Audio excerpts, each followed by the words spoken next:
llegaba momentos en los que yo decía, ojalá me salgan quistes, ojalá me aparezca, no sé, un tumor, algo que explique que yo realmente esto yo no me lo estoy inventando, que no es psicosomático, que no estoy loca, que realmente tengo un dolor. Me dijeron como, no, tú realmente tienes algo que se llama endometriosis. Hola Polas, esto es 7 Polas, el podcast. Acá, entre amigas feministas, contamos y confesamos cómo es que nos cuestionamos, nos confundimos y nos contradecimos al intentar vivir una vida feminista. Hola Polas, yo soy nuevamente María Carolina Cintura con S. Estamos otra vez acá en un nuevo episodio de 7 Polas, el podcast, y esta vez me acompaña mi amiga y colega en 7 Polas, Juliana Saldarriaga. Creo que hace ya más de un mes, un día Juli nos preguntó en nuestro chat de WhatsApp de las Polas acerca de si alguna tenía experiencia con el dispositivo intrauterino, que es uno de los muchos métodos anticonceptivos que las mujeres tenemos a nuestra disposición. El asunto es que a raíz, creo que de una búsqueda de un nuevo método anticonceptivo, Juli dijo, tenemos que hacer un episodio del podcast sobre esto. Así que aquí estamos. Hola, Juli. Sí, hola, Cintu. Me encanta que hayamos logrado hacer esto, porque sí, ahora un tema, pues que, digamos, a mí, pues desde adolescente como que me ha dado vueltas y bueno, definitivamente creo que no soy la única, creo que a todas las mujeres en algún momento de la vida, pues han tenido que pensar en esto. Entonces, yo puse el tema y me encantó, digamos, la participación de todas y creo que también es algo que deberíamos hablar hoy, es como las experiencias tan diversas y tan opuestas que hay con respecto a los anticonceptivos. Entonces, no, fue súper revelador, me encanta. Y bueno, también aquí nos acompaña Ana Osorio. Ana, digamos, es colega mía, trabajamos juntas. Ambas somos antropólogas, trabajamos, digamos, que en el mundo corporativo, pero afortunadamente hemos encontrado espacios como para hablar de temas que nos interesan, como que orgánicamente nos hemos dado cuenta que tenemos muchos temas en común, sin duda el feminismo y los anticonceptivos. Ana es una gran invitada para tener hoy porque digamos que mi búsqueda de anticonceptivos y la relación ha sido a punta de como de la anticoncepción. O sea, yo busco anticonceptivos pues para no quedar embarazada y Ana busca anticonceptivos, digamos, por motivos muy diferentes. Entonces me parece muy importante pues como poder compartir nuestras anécdotas. Ay, qué bueno. Ana, muchas gracias por estar acá. Muchas gracias a ustedes, gracias Juli por invitarme y gracias a las Polas. Llegar acá fue muy emocionante. Nosotros, como les comentó Juli, nos conocimos en el trabajo y encontramos dentro del mundo corporativo una compañera feminista para hablar de estos temas. Sí, es un gran alivio. Lo máximo, para poder ponerle como ese toque feminista a proyectos que a veces uno ve que son como que nada que ver, pero la verdad es que se lo podemos poner a todo. Y en medio de eso surgió nuestras conversaciones que se volvieron habituales sobre anticonceptivos y sobre nuestras propias búsquedas. Como dice Juli, su búsqueda y la mía son bastante diferentes. La suya muy desde la anticoncepción, la mía por patologías, por temas más personales, porque bueno, yo como mujer lesbiana poco o nada necesito de anticoncepción. Entonces, pues bueno, eso es una mirada un poco diferente, pero que igual muchas mujeres nos vemos reflejadas ahí. Y nos vemos reflejadas en la búsqueda por la anticoncepción desde diferentes ángulos. Bueno, yo creo que, de hecho, pues podríamos empezar por ahí, ¿no? Como cómo llegó cada una a buscar métodos anticonceptivos que se han encontrado en el camino hasta ahora y en este momento, cómo va ese camino, ¿no? Digamos que yo empecé cuando, digamos, conseguí mi primer novio, ¿no? Como que no fue algo que yo pensara, sino cuando ya existió como el riesgo de que iba a quedar embarazada. Entonces, en retrospectiva, caigo en cuenta que fue como, no sé cómo decirlo, como una vaina súper automática. Como estoy cuadrada, por lo tanto necesito un método anticonceptivo, que digamos es responsable pensar así, pero lo que yo hice fue un poquito reduccionista y fue súper de afán y súper desinformado. O sea, yo me acuerdo que salí corriendo a donde una ginecóloga. Yo en ese momento todavía no tenía como esa ginecóloga de confianza. Fue una señora X, la verdad. No le dije a mi mamá, nada, fui yo sola, súper autogestionada. Y la ginecóloga me dijo, mira, te voy a dar unas pastillas, porque era pastillas, ¿no? Yo en ese momento, en mi posición desinformada, pues no sabía, digamos, de estos otros, era condón o pastillas, básicamente. Y entonces ella me dice, te voy a dar unas pastillas que tienen muy baja carga hormonal. Y yo, no, pues buenísimo, o sea, son las pastillas que son y esto va a funcionar perfecto. Y yo creo que pasaron por ahí 2 meses o 3 meses que la suspendí por el dolor de cabeza, que no podía. Me levantaba todos los días con dolor de cabeza. Entonces como que hice todo mal, como que empecé de afán, no me informé y como que rompí como la regla de oro de las pastillas, que es no acabarse como el paquete. Bueno, pero ahí quería hacerte como 2 preguntas. Okay. Y es una, como, ¿por qué sientes que estabas obligada como a autogestionar pues la anticoncepción de esa forma? Que de todas formas quiero sí dejar claro que desde mi perspectiva no necesariamente quiere decir hice todo mal, siento que lo hiciste bien, pero muchas veces las mujeres, puede ser por prejuicios, puede ser por miedos, puede ser porque sabemos que hay mucho estigma sobre cuando empezamos nuestra vida sexual. Uno hace lo que puede, ¿no? Y siento que hiciste lo mejor que podías con lo que tenías. Sí, total. Y la otra pregunta es precisamente eso, ¿no? Si a ti te advirtieron de que eso podía pasar, que las pastillas anticonceptivas tienen todos esos efectos secundarios. Sí, yo lo sabía, digamos, por conversaciones con amigas que empezaron de pronto con pastillas por otros temas, digamos, por un tratamiento más hormonal que por una búsqueda como de anticoncepción, pero no sé, como súper por encima. Ahora que lo pienso, es eso que uno piensa que no le va a pasar a uno, no sé cómo explicarlo, como a mí toda la vida me ha ido bien como con los fármacos o los medicamentos, entonces dije, no, pues esto es automático. Y yo sí creo que, digamos, a mí nadie, que me parece algo interesante, a mí nadie me obligó, fue algo que yo hice automáticamente, como sin consultarle al man, como esto es una responsabilidad mía de la mujer y digamos que pues ya hoy en día el feminismo me ha dado como herramientas para entender eso. Y sí, tal vez lo que tú dices, Cintu, no para castigarme, sino simplemente para entender cómo las decisiones que uno toma y cómo se comporta. Entonces, sí, digamos que fue súper desafortunada. Hoy en día, ya como adelantándome mucho, estoy en otra relación y estoy en búsqueda. Este episodio se podría llamar como la búsqueda del anticonceptivo perfecto. Que no existe, por cierto. Que no existe, sí, no existe. Pero bueno, digamos que rescatable, que ha sido un proceso mucho más informado, mucho más acompañada, que digamos la manera en la que hablo con mi novio del tema. Yo tengo ahí una pregunta y es, tú llegas mucho más joven a la consulta de una ginecóloga y le dices directamente, quiero pastillas. Ella no te dijo como, mira, hay estas otras opciones, las pastillas tienen estos efectos, pero tienes otras opciones que tienen estos otros efectos, como para mirar las diferentes opciones que tienes y qué te puede servir más a ti. Sí, que yo me acuerde, no. O sea, yo creo que de pronto yo venía como con la idea de que las pastillas eran como de pronto el método más sencillo, menos invasivo, y ella de pronto como que no me aclaró eso. Además, no sé, pues Juli y yo pertenecemos a la misma generación y lo que yo recuerdo de mi adolescencia es que también era como una cuestión de lo que dices, ¿no? Como que uno terminaba muy haciendo lo que hicieran las amigas. En mi caso, por ejemplo, yo tengo un recuerdo un poco extraño de esto porque mi mamá sí fue una persona que me acompañó mucho como en mi educación sexual y eso se lo tengo que agradecer infinitamente, pero aún así nuestra familia y nuestra relación de madre e hija en ese entonces no estaba totalmente despojada pues de este peso estigmatizante de eres una adolescente que es sexualmente activa. Recuerdo que mi mamá, digamos, dejó siempre muy abierta la puerta cuando quieras ir al ginecólogo, sin ninguna pregunta yo te llevo, y así fue que yo empecé a ir al ginecólogo y como que de alguna forma yo le sugerí al ginecólogo como, ¿será que me puedes recetar anticonceptivos? Y había esta cosa muy rara, Juli, quizá a tus amigas también les pasó, que a uno le recetaban anticonceptivos y para que los papás se lo pagaran había como este velo de secretismo que uno ponía y en el que decías que me recetaron anticonceptivos para el acné. Okay. Y la vieja confiable. Exacto, es como una vieja confiable, es una forma de uno llegarle con la receta al papá, sobre todo en mi caso, cuando uno no, pues como que no le quiere decir como señor, soy sexualmente activo, pero todavía no tengo cómo comprarme estas pastillas que en ese momento, por ejemplo, estamos hablando como del Pride 2006, costaban 90,000, 100,000 pesos. Entonces, pues, o sea, a uno en mi caso, ¿no? Que tenía la fortuna, el privilegio de que eso fuera así, me las pagaban mis papás, pero como con esa excusita que quizá todos sabíamos que probablemente era falsa, pero digamos que esa es una de las razones por las que los anticonceptivos, por lo menos en mi caso, también han tenido como esta otra idea de que posiblemente sí se usan para tratar otras cosas, aunque en mi caso sirvió como excusa. No sé, Ana, si ahí nos puedes contar tú sobre tu experiencia que es tan distinta. Sí, y partiendo, digamos, para que Ana nos cuente, algo que Ana y yo caímos en cuenta el otro día es que se llaman anticonceptivos, ¿no? Que para mí fue como wow, o sea, eso ya en sí pues nos condiciona y nos limita. Tú vas a usar anticonceptivos para un tratamiento hormonal o para una patología, pero ya los estás encasillando como en su propósito principal en teoría, entonces, no, pues eso ya como que se presta para muchas cosas, pero sí, o sea, no, la experiencia de Ana, la verdad, es súper interesante, entonces Ana, si quieres cuéntanos por qué. Es lo máximo. No, mi experiencia ha sido completamente diferente. Yo vi eso, no lo viví, yo lo veía en mis amigas, la excusa, no sé qué, pero en mi caso yo empecé mi proceso con los anticonceptivos también más o menos en la adolescencia, precisamente por los efectos secundarios. Entonces, digamos, al principio era una cuestión de, ay, tengo acné, entonces para el acné. Pasaron muchos años y yo mantenía con un dolor constante cuando me llegaba el periodo, era terrible.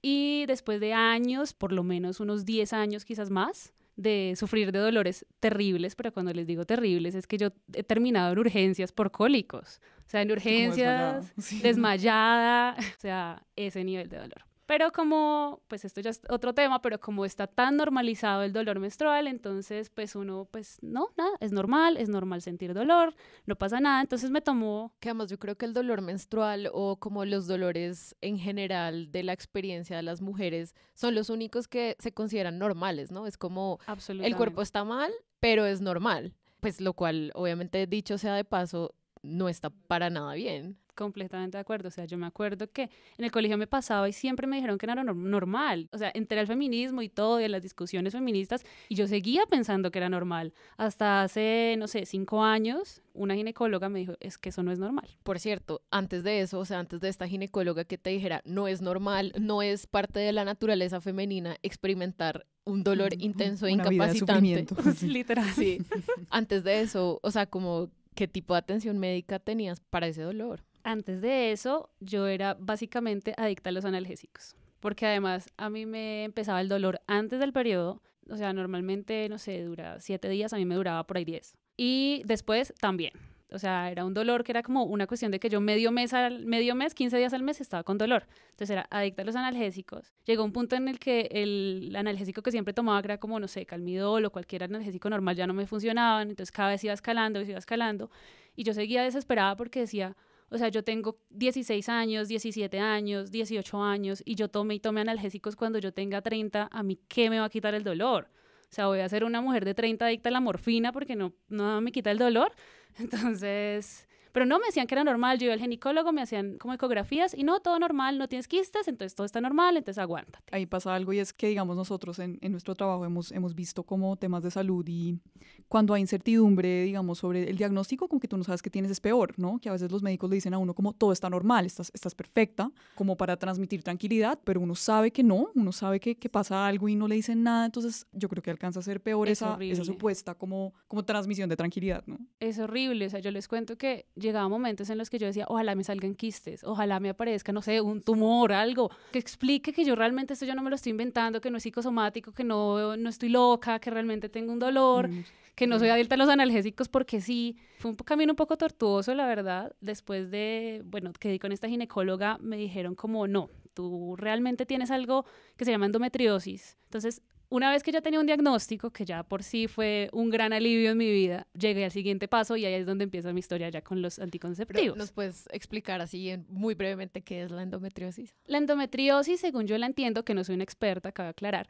es como un crecimiento anormal del endometrio, que es esta telita que se va formando para albergar el bebé.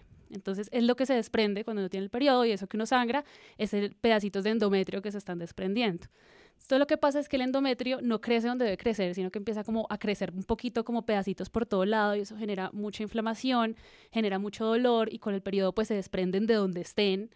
O sea, puede estar incluso en otros lados donde no tendría que ser, mejor dicho, no en el útero, más cerca a los ovarios, en las trompas. Entonces eso genera muchísimo dolor, es una enfermedad crónica, es una enfermedad que no se cura nunca, que hasta el momento no tiene cura, es algo con lo que voy a tener que vivir durante toda mi edad reproductiva. Y la verdad, las únicas opciones que me han dado hasta ahora para controlarla son los anticonceptivos. Entonces ahí llego yo a los anticonceptivos y particularmente a los anticonceptivos orales. Primero me mandan unas pastas normales, como de las que yo veía por ahí que todo el mundo tomaba. Y a mí esas pastas también me cayeron terrible. O sea, fue una cosa de que yo sangré como por 3 meses, tenaz, me dolía la cabeza, horrible. Y no se me quitaba mi problema de base, que era la endometriosis y el dolor. ¿Te agregó más problemas? Me agregó más problemas, Okay. pero que ya por sí estaba con dolor constante, adicta a los analgésicos, todo mal. Entonces, no era una opción para mí dejarlos. ¿Es esto o un dolor crónico terrible? Entonces, pues volví al médico, me mandó otros y fue un poco ensayo de error con diferentes pastas hasta que llegué a los que tengo ahora, que son los que me han estabilizado y con los que tengo, pues, digamos, calidad de vida. Fue como todo ese proceso, llegué a estos y todo fue maravilloso hasta que esa pasta en particular la dejaron de producir. No puede ser. Fue horrible, además fue, Sí, como cuando fue en todo pan- pintaba bien, desabastecimiento. No, y esta, con la primera no fue desabastecimiento, sino fue directamente no se produce más. Y yo en esa época no tenía todavía la concepción de que el anticonceptivo es el compuesto y no el nombre. Entonces yo decía, a mí lo que me sirve es este nombre en particular y no como el compuesto. Entonces Sí. se descontinuó, nunca más lo volvieron a producir y yo no lo volví a conseguir y paré. Y otra vez el dolor y otra vez terrible, súper descontrolada. En medio de pandemia, que tampoco se conseguían citas fácil. Además, un ginecólogo de confianza acá en Bogotá, porque pues yo no soy de acá, yo soy de Popayán. Después de haber pasado por tantos ginecólogos que me dijeron que todo era normal, yo tenía una desconfianza terrible con los Y con ginecólogos. toda la razón. Que bueno, creo que es una buena oportunidad también para hacer como este paréntesis de pronto educativo, y es también que cuando hablamos de anticonceptivos no solamente existen diferentes métodos, ¿no? Ya hemos hablado del dispositivo intrauterino, que ahorita pronto con Juli podemos hablar un poco más, estamos hablando de anticonceptivos orales, sino que además los anticonceptivos orales tienen diferentes composiciones, tienen diferentes activos en distintas proporciones, y eso también, digamos, es importante. Y yo, por lo menos, así como tú, Ana, no lo descubrí sino hasta muy tarde en la vida, después de llevar 7, 8 años tomando anticonceptivos. Yo me tomaba lo que me dijera el médico, no hacía muchas preguntas porque ni siquiera sabía qué preguntas hacer, me aguantaba los efectos secundarios que había. A veces ni siquiera era consciente de que estaba experimentando efectos secundarios, sino que pues si era lo que me recetaban, me lo recetaban y ya está. Que también yo creo que eso habla un poco en el mismo sentido de por qué una persona se tarda 10 años en que le diagnostiquen acertadamente una enfermedad crónica y le ayuden a manejar su dolor. Y es esta cosa de que el dolor de las mujeres está muy normalizado, el hecho de que como que nosotras enfrentemos todos estos efectos secundarios de las cosas que tenemos que hacer para hacernos cargo de una responsabilidad que nos han endilgado, que es la de prevenir embarazos no deseados. Porque obviamente en una sociedad como la nuestra, las que nos llevamos el grueso de las consecuencias de un embarazo no deseado, evidentemente somos nosotras, que no debería pasar, pero es lo que es. Y el asunto es que uno, pues digamos que en ese proceso tiene muy poca información, se asume como que a uno le tienen que resolver el problema principal. En el caso, por ejemplo, de Juli y el mío, es como que no vayan a quedar embarazadas. En tu caso, Ana, me imagino que una vez diagnosticada o desde que estabas experimentando dolores era como disminuir el dolor, ni siquiera erradicarlo, pero como que no hay mucha guía ni tampoco le dan a uno la información suficiente para estar tomando decisiones realmente informadas. Y yo creo que eso también habla mucho de cómo la medicina se ha relacionado con nosotras las mujeres como pacientes en este caso. Sí, que digamos ahí yo creo que va relacionado, este es un tema del cual no sé mucho, pero escribimos una columna en 7 Polas, creo que fue la Pola Vanessa, sobre las licencias menstruales, ¿no? Que es como la idea de que podamos de pronto faltar al trabajo por el dolor, digamos, del periodo y que entonces empieza un debate como de la trivialización, como, ay, pobrecitas, es que les duele un poquito, entonces, pues no pueden faltar cuando hay, digamos, cólicos que son verdaderamente incapacitantes, pero bueno, digamos, es un debate súper interesante y les recomiendo esa columna. Y siento otra cosa también, y pensando, digamos, en endometriosis, me acuerdo de Manifiesta, la revista, como el medio feminista Manifiesta, tiene como un reportaje de endometriosis muy completo. Entrevistaron a un jurgo de mujeres y yo he visto en redes que ellas tienen como es como una campaña que se llama #menstruar_sin_dolor, que es un poco lo que Ana decías de que no es normal. Entonces, pues si quieren leer más como de este tema de la endometriosis desde este enfoque como feminista, como desde el subdiagnóstico, pues les recomiendo. Juli, gracias por todas estas recomendaciones súper fundamentales que también nos ayudan a seguir profundizando en estos temas. Quedan, por supuesto, en las notas del episodio para quien quiera consultarlas.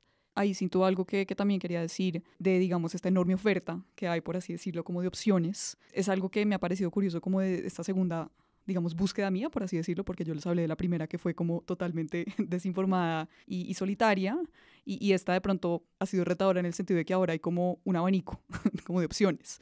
Y un poco lo que he notado en los ginecólogos, el discurso es que tienes muchas opciones y hay un método anticonceptivo para ti, ¿no? Es como cuestión de buscarlo y juntos lo vamos a buscar.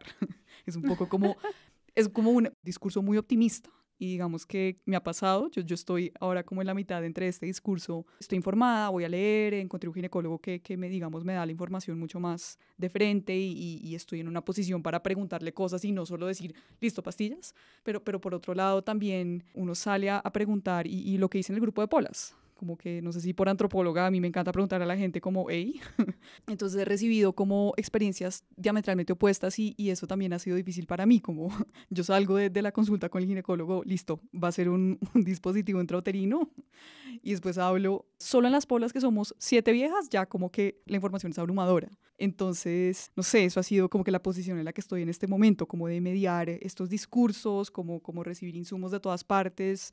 Y este es un tema que quería que habláramos porque creo que ya ambas lo mismo, pues Cintu y Ana, que es como la mamá de uno. O sea, digamos, yo esa primera vez que busqué anticonceptivos, en retrospectiva quisiera haber involucrado a mi mamá, porque después en la vida me di cuenta que biológicamente nos parecemos. Entonces mi mamá me dice, no, pues yo traté pastillas hace muchos años y me fue horrible, dolor de cabeza. Y yo, ay, a mí también. Como, creo que debí haber empezado por aquí. Entonces, como que si quisiera de pronto, qué chévere, sin tú, pues que digamos tu experiencia con tu mamá haya sido un poco más como desde la apertura. Yo no, digamos, no estoy diciendo que mi mamá no hablara de estos temas, pero yo creo que eran más temas tabú y como que ninguna de las dos tuvo la iniciativa para tratarlos. Yo soy hermana mayor, entonces de pronto también por eso. Pero hablando con Ana, digamos, de este tema, creo que Ana, es chévere que nos hables también de tu mamá. Y porque creo que eso fue también como fundamental en cómo ha sido tu experiencia y me parece como súper interesante. Sí, primero a mí me parece increíble lo que tú dices, Cinto, de esa relación que tenías con tu mamá. O sea, mi mamá me la planteó siempre, pero ¿tú crees que yo tenía el valor de ir a decirle a mi mamá, necesito o sea, para nada? Claro, ya se abren la puerta, pero de ahí a que uno, adolescente, con todas las cosas que tiene en la cabeza, vaya y le diga a su mamá que es sexualmente activa y que necesita anticonceptivos, muy difícil. Acá quiero aclarar que mi mamá es un ser absolutamente maravilloso, pero obviamente también está permeada por el patriarcado y en ese momento Claro. por todas las preocupaciones propias de la mamá de un adolescente. Entonces o sea, mi mamá abrió esa puerta, pero también me puso como todas estas opciones para que yo no tuviera que decirle, mamá, tengo sexo con mi novio, sino que fuera como, mami, me llevas al ginecólogo sin preguntas y luego como, me recetaron pastillas para el acné.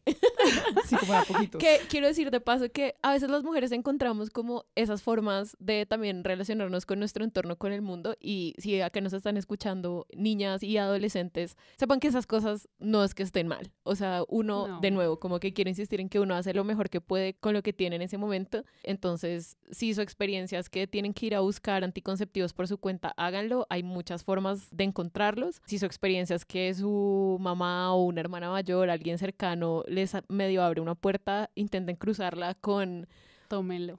sí, Todas sus opciones, tómenlas. como puedan hacerlo. Y bueno, también si nos escuchan mamás, sepan que a sus hijas les pueden ahorrar muchas malas experiencias, mucho dolor y también permitirles lidiar con algo con lo que lidiamos todas las mujeres de una forma mucho más amable si Sí, tienen una claro. comunicación más abierta. Exacto, es porque nadie va a dejar de ser sexualmente activo porque la mamá se lo prohíba. Sí, no se trata de sabérselas todas, o sea, ser una mamá feminista no se trata de llegarle ya como con un folleto a tu hija, como hija, toma, hice toda la investigación, pero es como una apertura, ¿no? Como una disposición a hablar de estos temas, o sea, yo creo que eso es como esta comunicación que decía Cinto, no se trata de Totalmente. sabérselas todas, o sea, este es un tema muy chévere en el que uno se da cuenta que las feministas tenemos inseguridades, estamos perdidas, no sabemos filtrar bien la información, tenemos todo tipo como de sensaciones, entonces sí, creo que se trata de nuevo de una comunicación, pues de un espacio para hablar.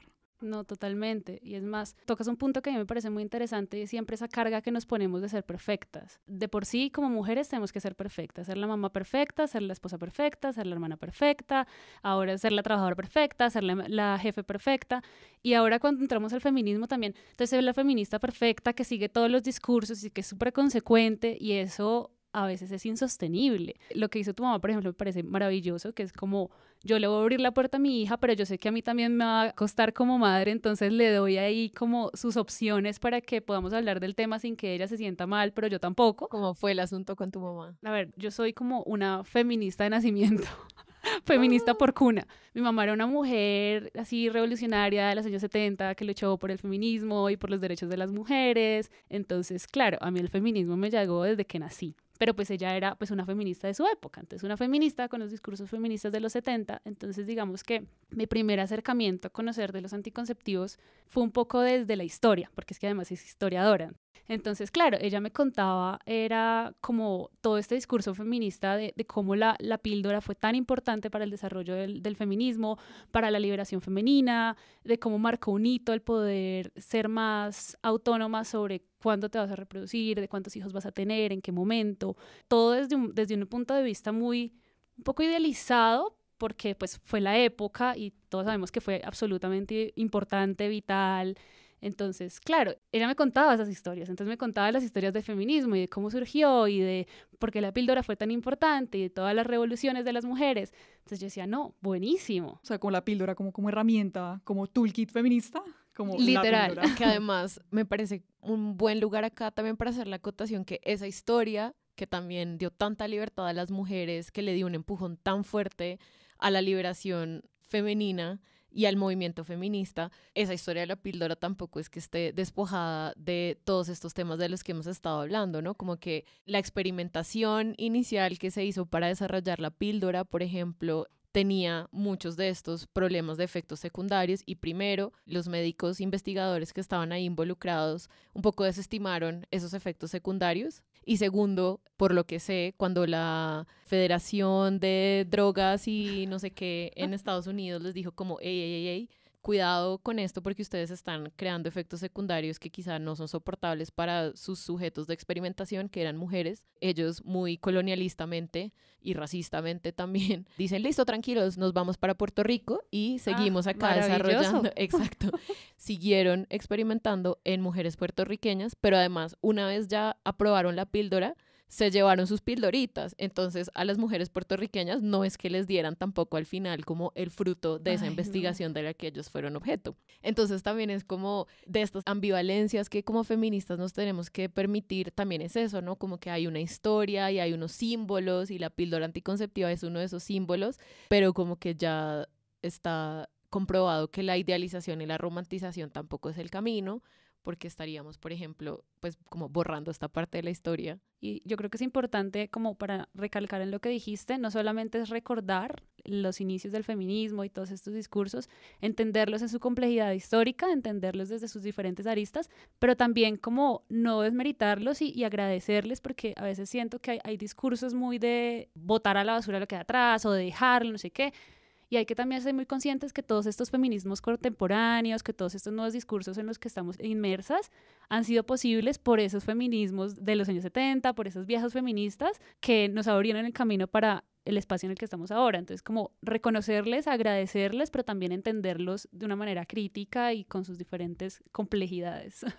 Sino y relacionarse, digamos, con feministas de otras generaciones, digamos, contando pues cómo fue tu mamá, eso me parece demasiado interesante, o digamos con pues las generaciones de nuestras abuelas y sobre todo acá en Colombia, es una fuente como de conocimiento y de reflexión muy importante, no solo para anticonceptivos, sino en general siempre. Que sí quería volver un poco a tu historia con tu mamá, porque además decías, bueno, mi mamá es una feminista, tú eres una feminista de cuna, una mujer que estaba involucrada en el movimiento feminista en los años 70, pero no sé si nos puedas contar ahí como un poco más sobre la historia de tu mamá, porque además creo que los anticonceptivos empezaron a llegar a Colombia mucho más tarde, como ya, o sea, como en los 80s, y se popularizó su uso como en los 90s y todavía todo era muy secreto, la Iglesia Católica como que no había definido su posición al respecto. No sé si de pronto la historia de tu mamá.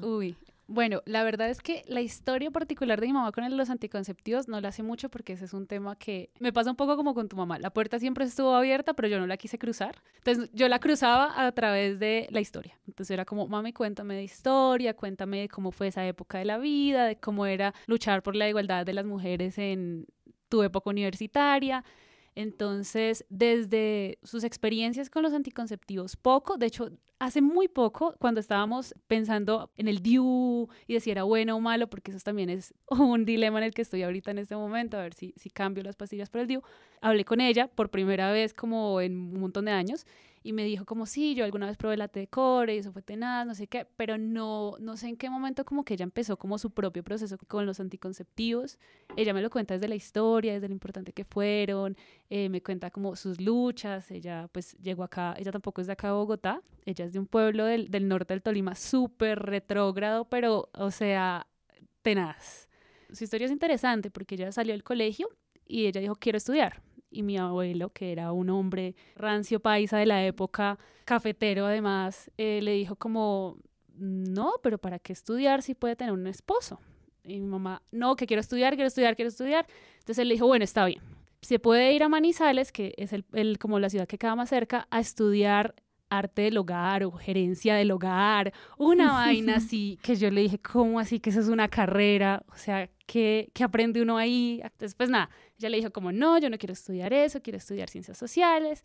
Y luego como en una tarde me cuenta ella que estaban en la finca y después de tanto molestar a mi abuelo, mi abuelo le dijo como, listo, ¿quiere estudiar? ¿Quiere irse a Bogotá a estudiar? Se va mañana.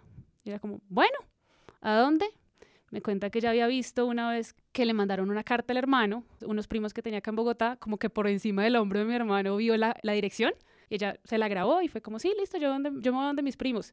¿Qué cuento del teléfono? Nada que ver, no sabía, los primos no sabían que ella llegaba, ella no tenía como confirmada la dirección más allá de lo que recordaba y nada, pues se vino y empezó su vida acá, empezó a estudiar en la universidad, a estudiar ciencias sociales, se metió a pues toda la efervescencia de la época, movimientos sociales, estábamos en pleno cambio social, y claro, de la mano de todas estas luchas sociales también venía incluido el feminismo, y fue como, claro, si es lo que siempre he buscado, ahora todo tiene sentido, mis pensamientos tienen toda una teoría detrás, y vámonos por acá. Que creo que eso también abre una discusión que es bien importante, y yo creo que, Ana, tú nos puedes ilustrar a Juli y a mí, que somos tan bogotacéntricas.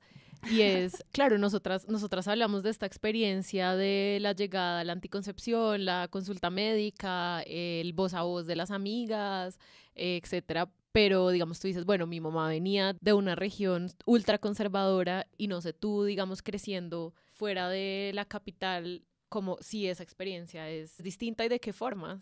Claro, o sea, definitivamente las experiencias saliendo de Bogotá son otra historia. Yo siempre digo que dentro de Colombia hay muchos países.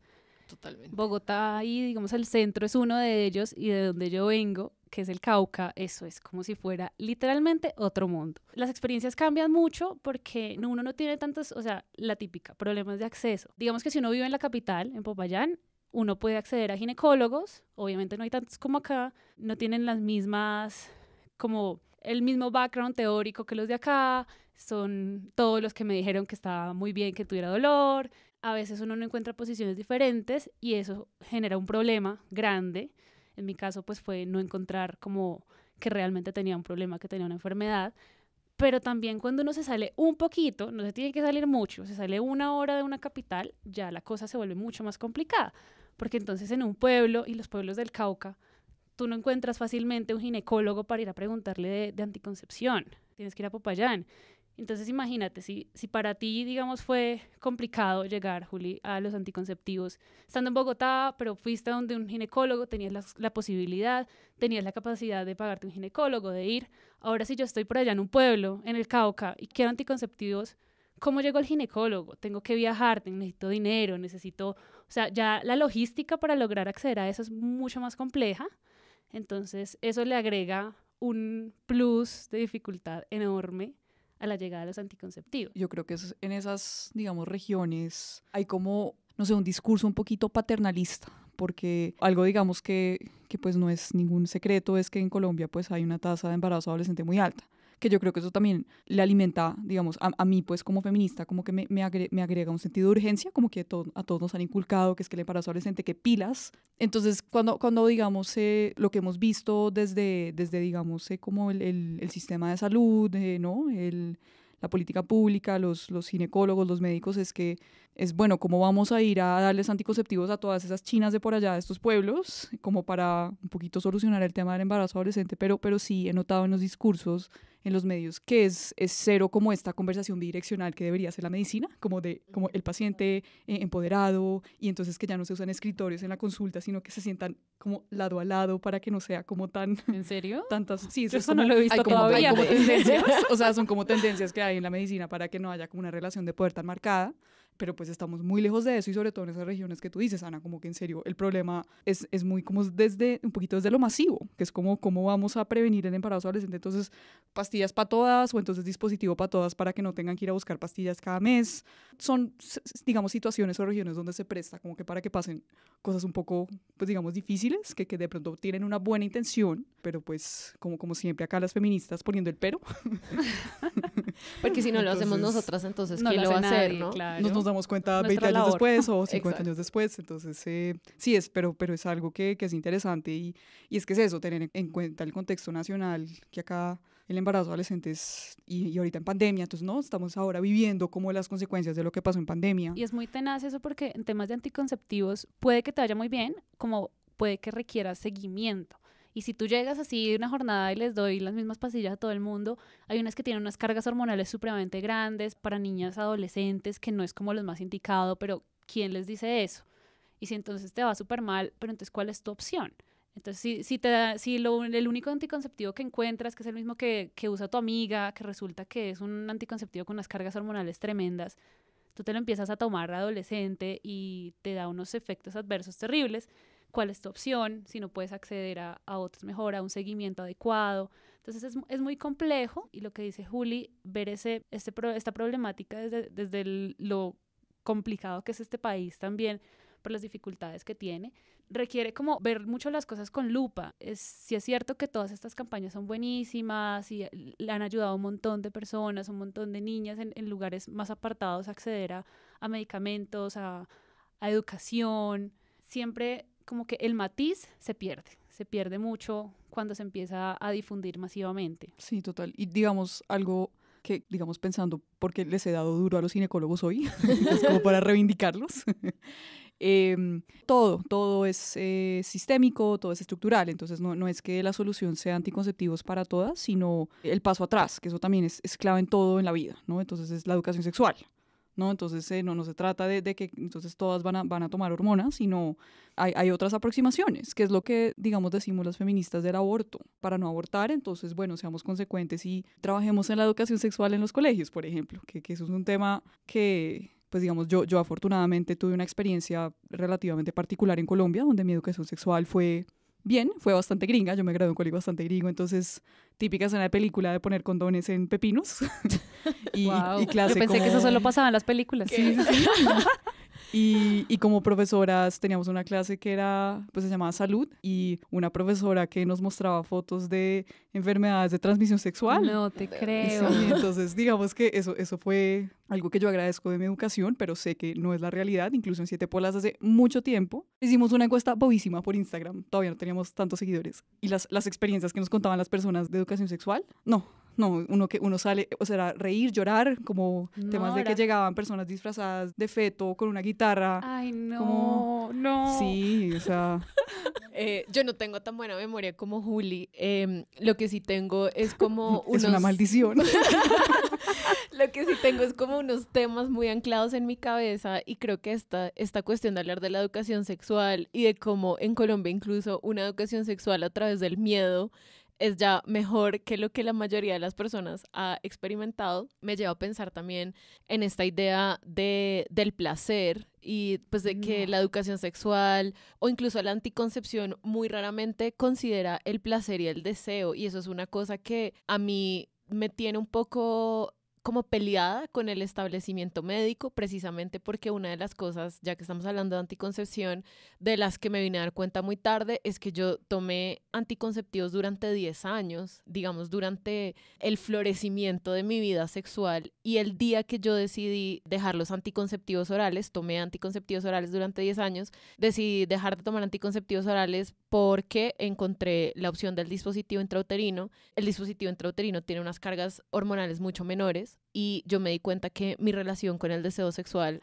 era radicalmente distinta, que yo llevaba 10 años tomándome una pastilla que disminuía Ay, sí. Y no tenías placer. cómo saber eso, o sea, no tenías Exacto. un marco como comparativo. Nunca nadie me lo dijo, o sea, la persona que me recetó los anticonceptivos nunca me dijo, tu deseo sexual disminuye, tu placer sexual disminuye, tu forma de No, relacionarte cero. con el mundo Dolor de disminuye. cabeza, te dicen dolor de cabeza, que el pelo, y pero... el Exacto. placer no les importa. Y como yo nunca tuve esos efectos efectos adversos, digamos, tan marcados. Al contrario, fue una de las personas a quien los anticonceptivos orales le ayudó con cólicos, le ayudó a regular su menstruación, pero nunca me dijeron que eso interfería con mi deseo, ¿no? Y la cosa que va como muy de la mano con eso es que, claro, durante esos 10 años en que yo tomaba anticonceptivos orales, también por, yo no sé, una sabiduría ancestral que no sabría de dónde me vino, decidí que también debía, digamos, cuidarme con un método de barrera, el condón y tal. Cuando yo cambio de método anticonceptivo, me tengo que volver a hacer esa pregunta de, ok, si tengo dispositivo intrauterino, ¿debería seguir usando condón? Y me doy cuenta además que todo este discurso de educación sexual, todo este discurso de la anticoncepción, tampoco, digamos, como que me obnubiló frente a cómo se protege uno de otro tipo de cosas que no sean el tan temido embarazo, que son muy necesarias. Y creo que acá sí me dirijo a ti, Ana. También la educación sexual que yo recibí fue una educación sexual totalmente heteronormada, entonces en el momento en el que yo quise experimentar por fuera de las relaciones sexuales heterosexuales fue como, bueno, o sea, acá como no hay embarazo no hay nada, y también fue después uno darse cuenta como que, oiga, no, también hay otras cosas de las que incluso en una relación entre dos mujeres uno puede querer protegerse de otras cosas y no sabe cómo. No, tenaz, o sea, hablando es que yo las escucho a ustedes y escucho la historia de Juli con su educación sexual y a mí eso me parece como un cuento de hadas. O sea, ustedes no se imaginan mi educación sexual, fuera que crecí en un pueblo, crecí en un colegio católico, o sea, todo mal. Tenías el contrapeso de ser feminista, digamos, Sí. de cuna, de pronto. Sí, claro. O sea, por lo menos. mi única educación sexual era como lo que hablaba con mi mamá de vez en cuando, y eso que tampoco hablaba mucho porque lo mismo, un adolescente le da como cosa hablar con la mamá. Todos en retrospectiva, así ha sido mi vida, como enterarme de la vida de mi mamá siempre cuando ya pasó. Literal. Y cuando o ya sea, pasaron mis cagadas adolescentes. Total. No durante. Sí, no. O sea, tenaz. Yo ni siquiera recuerdo haber tenido educación sexual en el colegio y si tuvimos fue mínima. El hecho es que hay muchas cosas y es algo con lo que yo llevo peleando un montón y es como necesitamos, porque se habla mucho de que se necesita más educación sexual, pero yo sí he visto que se está proliferando, pero sigue siendo de una calidad pésima. Lo que tú decías, por ejemplo, del placer, para mí ha sido durísimo porque... Y en mujeres, yo creo que ahí hay como Claro. aún más tabú. Aún más tabú porque del placer en hombres medio se sabe, y eso que tampoco es que se haya como investigado a profundidad, pero del placer en mujeres nada, es como supremamente críptico. Claro, yo lo empecé a experimentar, no como tú al principio, pero ahorita que los estoy tomando era como, ¿pero qué es esto? Y uno siente la diferencia cuando se los deja de tomar. Yo decía, y mis compañeras que ya han tomando esto toda la vida, o sea, ¿qué será de sus vidas sexuales? No, es que uno ¿Qué puede pasar pensarán? 10 años de su vida pensando que el sexo es... Que las mujeres tenemos menos, por lo Sí, que le dicen a uno, lo que le que los dicen- hombres andan por ahí pues con ganas todo el día y uno no. Es que uno Total. no tiene cómo comparar eso. Y digamos algo que, a propósito de este tema del placer femenino, no sé si ustedes ya se vieron la nueva película de Pixar que es Red, Me encanta, Turning Red. Turning Red.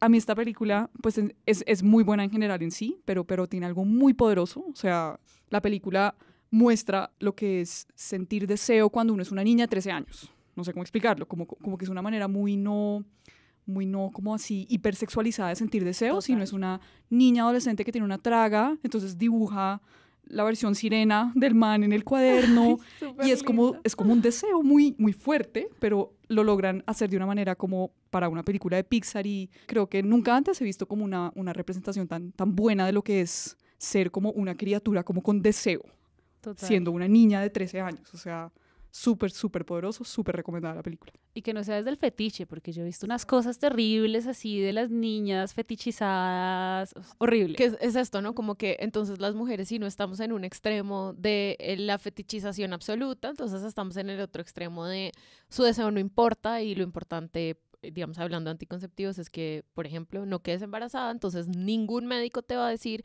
que estas pastillas que te estás tomando religiosamente disminuyen tu deseo sexual, disminuyen tu experiencia sexual y te vendrás a dar cuenta mucho más tarde en la vida.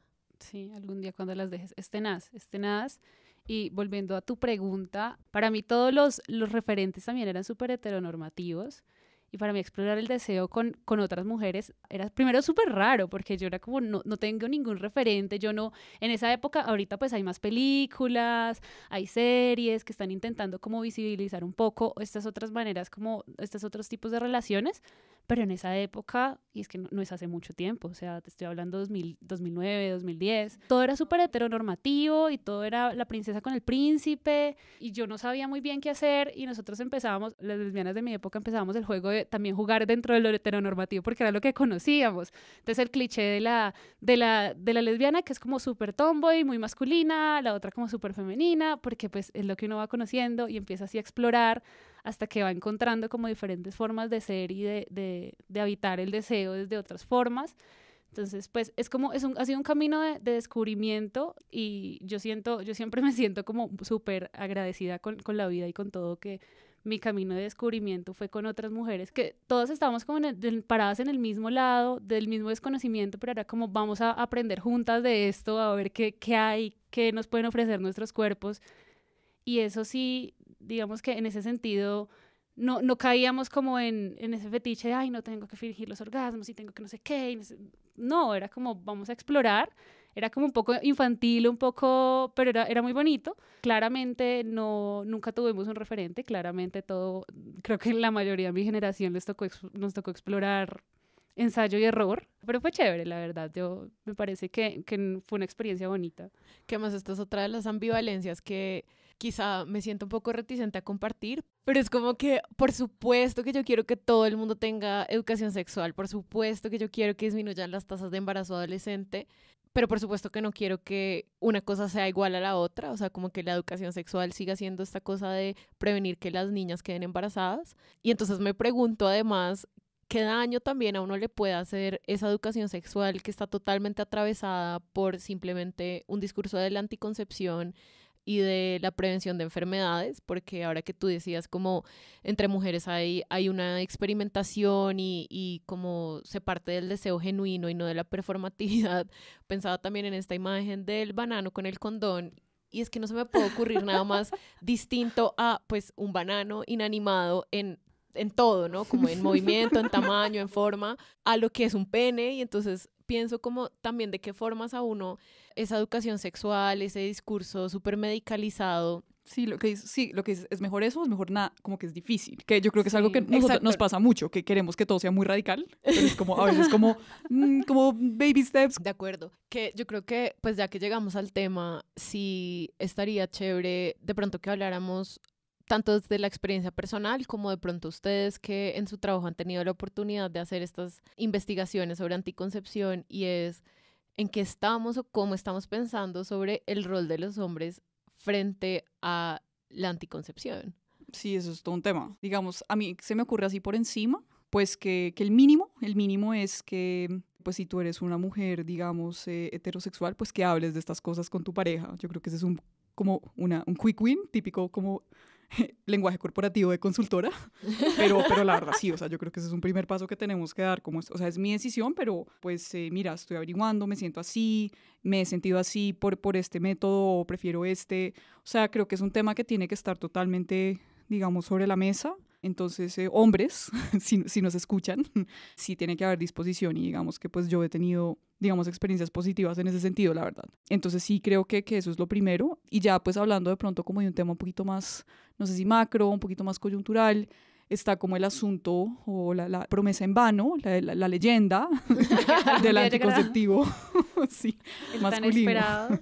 Que yo no soy experta en este tema, pero sí siento que hay como una resignación, no sé, como que siento que estamos un poco estancadas, como sí, eso está avanzando, pero siento que de pronto podría avanzar un poquito más rápido, y es porque no queremos, no sé, es difícil. Y algo que Ana me dijo el otro día que me dio mucha risa, es que uno también como mujer tiene sus temas machistas, ¿no? O sea, eso no es ningún secreto. Entonces era que si hubiera una pastilla para hombres, entonces las mujeres dicen, ay no, pero se le olvida tomarla, entonces yo sigo tomándome mi pastilla.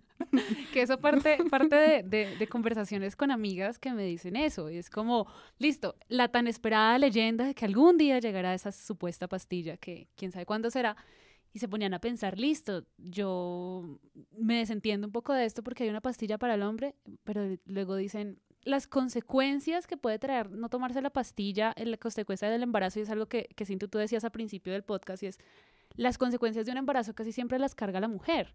Las consecuencias fuertes, o sea, todo el proceso del embarazo, a veces los hombres simplemente se desaparecen. Entonces, algo que me decía mi mamá y que me lo ha dicho siempre es como, los hijos son de la mamá, que es muy, muy la realidad que vivimos, sobre todo en este país. Entonces, claro, ante un panorama así, yo digo, yo creo que tendría que tener una gran confianza con mi pareja y hablar mucho de eso y que realmente entienda como la gravedad del asunto para que sea juicioso con la pastilla. Si no, hay una desconfianza. Y yo entiendo desde dónde parte esa desconfianza en mis amigas, porque le digo, claro. Es que siento que la visión como cómica de esta nueva realidad donde existe la pastilla para los hombres es que se vuelve como una extra carga para las mujeres porque ya no nos estamos tomando la pastilla, sino jodiendo al man para que se la tome. Como, ya te la tomaste, ya te la entonces como que nunca nos vamos a liberar de esta responsabilidad. Que por supuesto, como siempre, entonces volvemos como a esta cosa muy estructural, ¿no? Como que no es solamente que haya muchas mujeres que, digamos, piensen como en el hombre despistado o tonto o descuidado que se le va a olvidar o irresponsable porque pues como no me toca a mí el embarazo, pues entonces no me tomo la pastilla, sino que en muchas ocasiones eso también es una realidad, o sea, no es una caricatura, sino que pues en un mundo machista también se educa a los hombres para ser dependientes y para ser infantiles y para no hacerse cargo de ese tipo de cosas. Claro que la gran paradoja obviamente es que por el otro lado también se los hace sentir muy poderosos y muy dueños del mundo y demás. Y además, hablando de la mítica pastilla anticonceptiva para hombres, es que ya existe, ¿no? Ya existe, ya fue desarrollada. Lo que pasa es que no la han sacado al mercado porque tiene efectos secundarios. Y cuando uno va a leer la lista de los efectos secundarios, son exactamente los mismos que los efectos secundarios de los anticonceptivos orales para mujeres.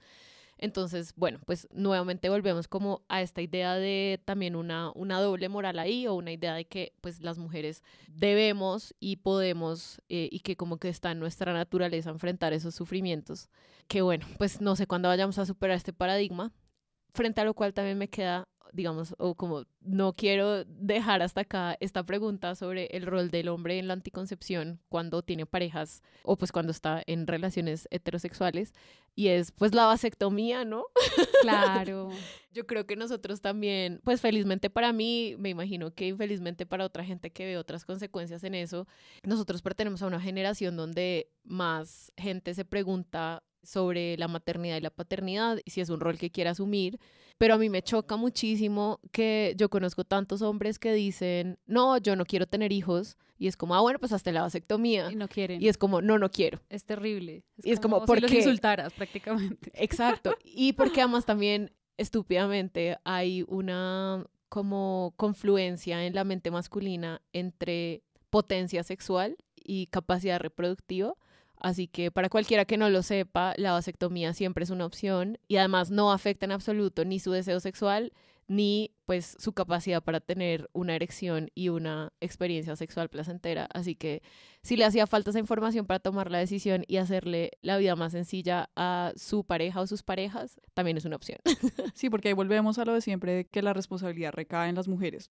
Siento otro tema que de pronto también da para otro episodio, es el ginecólogo hombre. No sé cómo decirlo, como este explorador, ¿no? Como este ser que descubre el enigma que es, ¿no? La selva que es el cuerpo femenino, ¿no? Como que eso, digamos, hay mucha literatura al respecto, pero es como que en el siglo XIX, cuando se consolidan todas estas como disciplinas o estas áreas del conocimiento, se desplazan como saberes ancestrales. Toda la vida habían sido las mujeres las parteras. Y llega esta disciplina de la ginecología y es un hombre. Ahí, digamos, hay todo un tema de género, también lo hemos hablado en Siete Polas, es como uno de mis grandes temas, porque a mí, pues aparte de feminista, me encanta el tema de la salud, entonces ese cruce me parece absolutamente fascinante. Y digamos que esa mirada masculina se ve de muchas maneras, no solamente desde la anticoncepción, sino de la manera en la que hablamos de lo que es la menstruación o la menopausia, por ejemplo. En la menopausia hay como un bias masculino ¿no? Como el cuerpo se deteriora, ¿no? Como las palabras que se usan para hablar de lo que es el proceso de la menopausia, incluso la asignación de roles de género como a la esperma es un héroe, la esperma es activa, como que va en búsqueda de su camino, ¿no? Es un Va explorador. contra todas las adversidades y el huevo, entonces es ahí todo pasivo. Como sí. esperando a que le Esperando llegue a que el explorador su lo encuentre. caballero, ajá. Entonces, no, pues eso, Es la historia digamos, de Disney, la princesa ¿sí? y su caballero. Ajá, esperando en además en ella el está cuarto de la torre dormida. más alta. Claro. Ella está dormida y llega a su salvador. Está dormida en y la la torre. fecunda. Y llega el más valiente y el más veloz de todos. O sea, en serio, es impresionante. Como que hay artículos académicos analizando los roles de género presentes como en los libros de biología, por ejemplo. Ese tema es súper interesante y creo que da como para 3 tesis de doctorado, pero simplemente quería hacer como esa anotación como de la mirada masculina.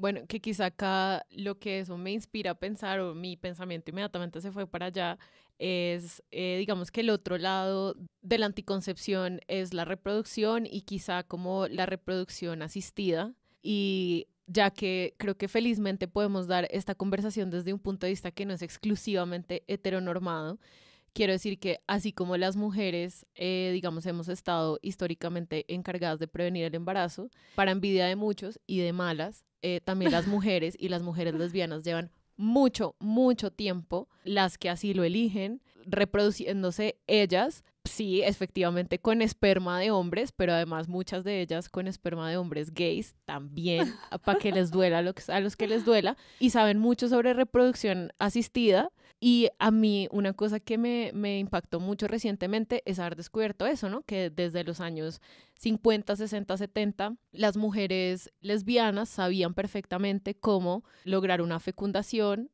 digamos, a través de métodos asistidos, sin necesidad de una relación sexual con un hombre. Y a mí, incluso con todo lo que yo leo, incluso con toda la literatura que consumo, la historia, las películas, los documentales, me llegó, digamos, esta información ya, o sea, muy cerca a los 30 años. Y entonces yo creo que me motivó a empezar a pensar también en lo que tú decías, Juli, de cómo esos discursos súper masculinizados nos hacen perder de vista que hay, digamos, todos otros saberes y otras experiencias que, pues precisamente porque vivimos en un mundo homofóbico y machista, pues han permanecido ocultas, pero para mí fue pues todo un descubrimiento maravilloso y creo que también de pronto eso sería como el horizonte que quiero perseguir ahora y es pensar en la anticoncepción, pensar en la concepción, pensar en la reproducción o en la no reproducción y en el placer sexual, pues más allá de todos estos discursos, no solamente muy heteronormados, sino muy masculinistas, en los que, pues lo que ya estábamos hablando, ¿no? Hay como este príncipe espermatozoide que llega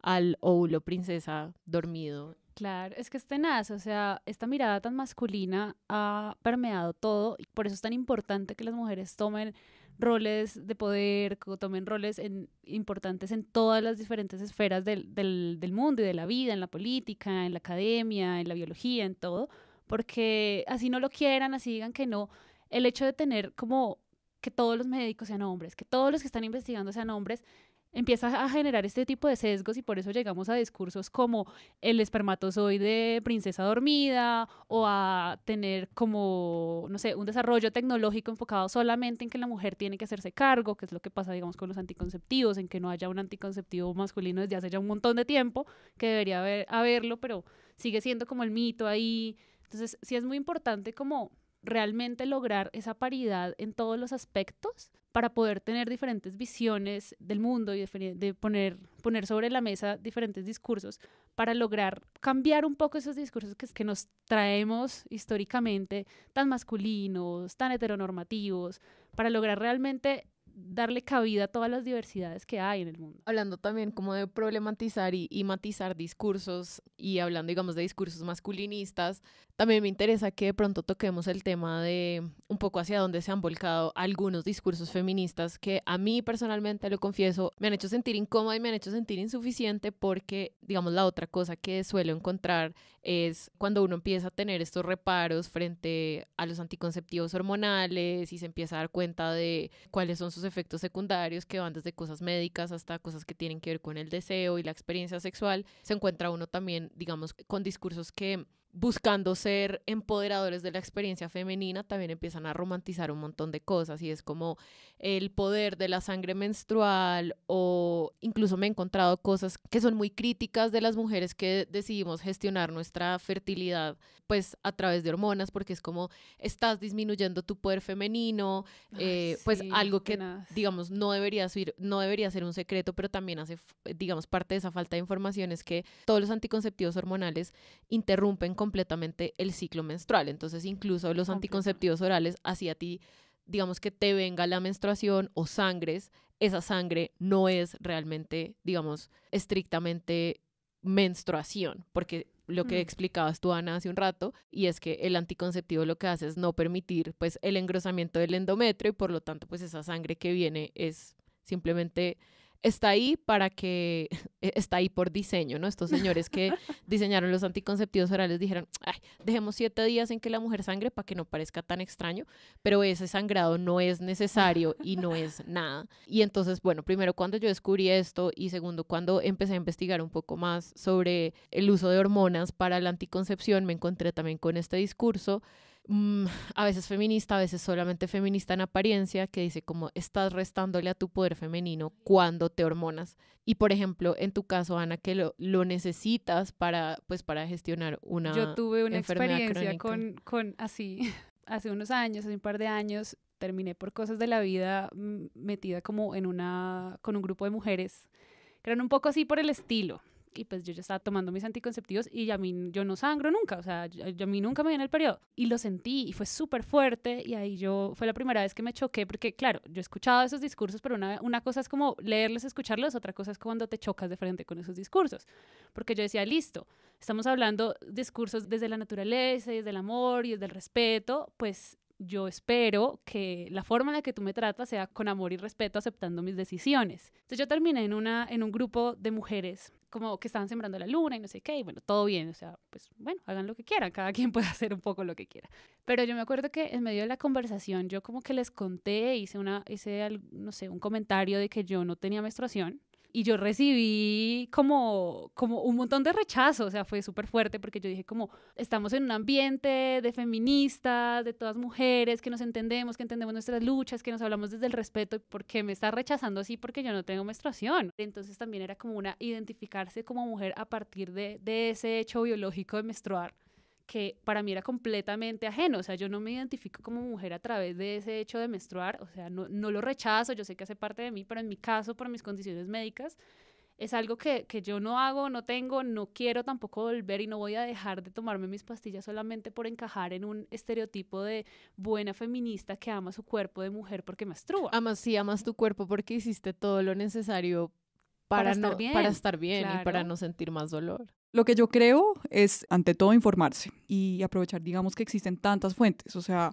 hasta hablarlo con las amigas me parece que es una fuente de valiosa información. Obviamente, pues siendo como un receptor crítico de información, por así decirlo. Está perfecto no sabérselas todas, está perfecto echarse para atrás, está perfecto arrepentirse, y hay muchas aristas, y entonces con calma, con calma. El hablar con amigas, el hablar con otras mujeres es tan importante. Digamos, es algo que aprecio mucho este espacio y les agradezco mucho por haberme invitado porque te da la oportunidad de hablar con otras mujeres y entender que todas somos imperfectas y le da como tranquilidad en saber que todas estamos buscando la mejor manera de vivir y de ser consecuentes con lo que pensamos y lo que hacemos. Uno tiene que aprender a vivir y a habitar el feminismo desde su posición, desde una posición en la que esté cómoda, en la que funcione con tu estilo de vida, en la que no dejes de lado tampoco como tus ideales y como los pilares de tu pensamiento crítico, pero tampoco te compliques la vida. Me encanta que precisamente hayamos llegado a esto como conclusión de esta discusión que ha sido tan compleja y tan matizada y con tantas texturas, que precisamente pues es el espíritu de este podcast. Les agradezco un montón, Ana y Juli, por su sentido crítico, pero sobre todo por estar tan abiertas a compartirnos sus experiencias, porque precisamente ese hablar entre amigas es el que nos ha permitido las formas de libertad que de hecho persigue el feminismo. Yo he intentado articular precisamente esta idea de que el feminismo no es un nuevo dogma que hay que seguir. Cuando nos surgen esas fiscalías internas o externas. Yo creo que luchar contra ellas también hace parte de ser feminista, y una fórmula que he encontrado más recientemente es: no se trata de que una decisión u otra, por ejemplo, de un anticonceptivo u otro, no es como que una de esas decisiones sea más feminista que la otra. Lo que sí quizá es que hay una forma más feminista de dar esa discusión, de buscar esa información y de tratarse a uno mismo cuando toma esas decisiones. Entonces creo que con esto cerramos. Muchas gracias por esta conversación fabulosa. No, lo máximo. Chicas, muchísimas gracias por la invitación. Gracias a Juli, gracias a las Polas.